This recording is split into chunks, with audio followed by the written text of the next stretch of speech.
Hello everyone, welcome back to your channel test of knowledge. Students, English question bank के solution की series में आज हम समझने वाले हैं सेकंड नंबर के एक्सरसाइज को, जो कि हमारी बुक विस्तार के chapter journey to the end of the earth से लिया गया है। इसलिए इस वीडियो को एंड तक जरूर देखिएगा। देखिए, ये आपका सेकंड नंबर का क्वेश्चन है, जो कि एक एक्सट्रैक्ट है। तो आपको करना क्या है, इस एक्सट्रैक्ट को डिटेल में रीड कर लेना है। फिलहाल मैं आपको इस एक्सट्रैक्ट को रीड नहीं कराने वाला हूँ, क्योंकि वीडियो बहुत ज़्यादा लंबा खिंच जाता है और ज़्यादातर आप हमारी वीडियो को एंड तक नहीं देखते हैं, बीच में स्किप कर देते हैं। इसलिए इस बार आपको करना क्या है, ये जो एक्सट्रैक्ट है इसको आपको खुद डिटेल में रीड कर लेना है। मैं आपको इसके डायरेक्टली क्वेश्चंस और आंसर्स एक्सप्लेन कराता जाऊंगा। अगर आपकी डिमांड आएगी तो बिल्कुल मैं आपको ये एक्सट्रैक्ट भी एक्सप्लेन करा दूंगा। फिलहाल आप यहाँ पर इसके क्वेश्चंस और इसके आंसर्स देखिए, जो कि आपको इजीली इस एक्सट्रैक्ट में मिल जाएंगे। सबसे पहले मैं आपको यही बता देता हूँ, ये जो एक्सट्रैक्ट है ये हमारी journey to the end of the earth के चैप्टर से लिया गया है, जो कि हमारी बुक विस्तार का चैप्टर है। ठीक है, अब हम डायरेक्टली बात करते हैं क्वेश्चन के बारे में, जो कि हमारा फर्स्ट नंबर का क्वेश्चन है। ठीक है, तो सबसे पहले मैं यहाँ पर इसके कलर को सेट कर लेता हूँ। तो मैं यहाँ पर इसके कलर को सेट कर लेता हूँ। ठीक है, ये हमने कर लिया है कलर सेट। अब बात करते हैं फर्स्ट नंबर की क्वेश्चन। तो ये हमारा फर्स्ट नंबर का क्वेश्चन। ठीक है, इसमें आपसे कह रहे हैं what were the writers feeling on reaching the continent. ठीक है, तो मतलब कि महाद्वीप पर पहुंचने पर राइटर्स की क्या फीलिंग थी। मतलब कि जो राइटर्स था वो अटलांटिक महाद्वीप पर गया था, तो वहां पर पहुंचने के बाद राइटर्स की क्या फीलिंग थी। ठीक है, what were the writers feeling on reaching the continent. ठीक है, कॉन्टिनेंट मतलब यहाँ पर होगा महाद्वीप। क्लियर है।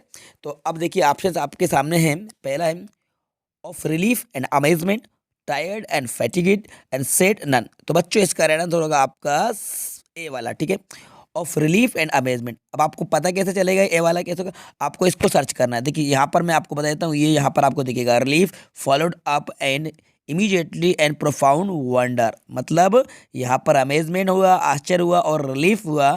तो राइट आंसर होगा ऑफ रिलीफ एंड अमेजमेंट। ये ए वाला ही इसका राइट आंसर है। ठीक है, फर्स्ट क्वेश्चन का राइट आंसर आपका ए वाला है। ठीक है, अब बात करते हैं हम सेकंड नंबर के क्वेश्चन। तो देखिए, हमारा सेकंड नंबर क्वेश्चन है the word isolation mean. Isolation तो आपने बहुत बार सुना होगा। कोविड-19 में तो ज़्यादातर लोग आइसोलेशन के बारे में तो बहुत अच्छे तरीके से जानने लगे होंगे। तो आइसोलेशन का मतलब आपसे पूछा है ना, द वर्ड आइसोलेशन, तो इसका मतलब होगा सेपरेशन। जी हाँ, मतलब एकांत है ना, इसको बोलते हैं ना एकांत। तो एकीकरण, तो एकाकीकरण मतलब एकांत, इसका मतलब होता है आइसोलेशन, जिसको हम कहते हैं सेपरेशन। बाकी सोसाइटी, कंपनी और कनेक्शन ये नहीं होगा। ठीक है, सेपरेशन मतलब आइसोलेशन होता है। ठीक है, अब बात करते हैं हम सेकंड नंबर, थर्ड नंबर के क्वेश्चन।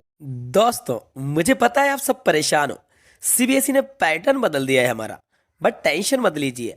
मजे की बात यह है कि पूरा पैटर्न ऑब्जेक्टिव हो गया, इसलिए हमें करनी है सिर्फ और सिर्फ मॉक टेस्ट की प्रैक्टिस। तो ये एक ऐप है फ्लो। चलो पहले डाउनलोड करो। अब आपको इस प्रैक्टिस सेक्शन में जाना है और सारे सब्जेक्ट्स की क्लास 12 और क्लास 10 दोनों ही के स्टूडेंट्स के लिए ये एक बनी हुई है, पूरे एग्जाम एनवायरमेंट की फीलिंग के साथ। इस मॉक पेपर में टाइमर भी लगा हुआ है, तो आपको टेस्ट के एंड पर पता चल जाएगा कि कौन सा सवाल आपने सही किया और कौन सा गलत। हर टेस्ट की अपनी रिपोर्ट जनरेट होती है। दूसरी और ज्यादा इंपॉर्टेंट बात, जिस भी क्वेश्चन में आपको प्रॉब्लम हुई उसे इमीडिएटली आप इस ऐप पर एक्सपर्ट ट्यूटर से पूछ सकते हो, और 60 सेकंड्स के अंदर एक ट्यूटर आपके साथ लाइव कनेक्ट हो जाएगा और आप अपना कंसेप्ट क्लियर कर लो।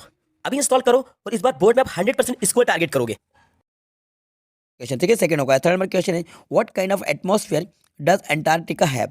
तो अंटार्कटिका का किस तरह का एटमॉस्फेयर है। देखिए, कोल्डेस्ट है, ड्राइस्ट है और विंडीज है, या ऑल दी अबव।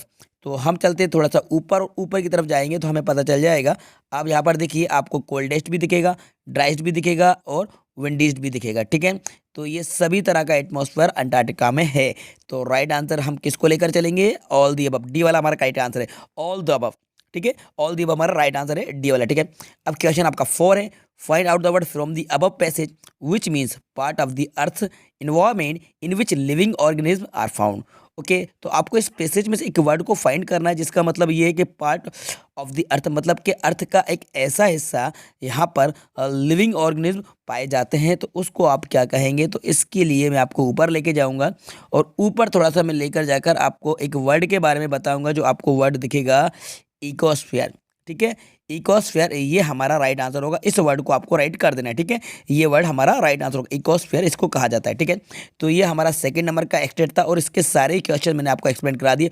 1 2 3 4 सारे क्वेश्चन के आंसर इजिली तरीके से मैंने फाउंड करके आपको यहाँ पर बता दिए। ठीक है, आई होप आपको डायरेक्टली समझ में आ गया होगा। अगर आप चाहे तो इसकी एक बार अच्छे तरीके से डिटेल में रीड कर लीजिएगा। ठीक है, आपको इसका ट्रांसलेशन चाहिए, कमेंट्स करके बता सकते हैं, तो मैं इसका ट्रांसलेशन भी आपके लिए लेकर आ जाऊँगा। फिलहाल मैंने बहुत कम टाइम में आपके सारे क्वेश्चन के आंसर आंसर प्रोवाइड करा दिए हैं। और ये वीडियो आपको पसंद आई होगी तो इस वीडियो को लाइक कर देना, अपने सारे दोस्तों को ज़्यादा शेयर कर देना, और यदि चैनल पर नए हैं तो चैनल को सब्सक्राइब कर दीजिएगा। Thanks for watching.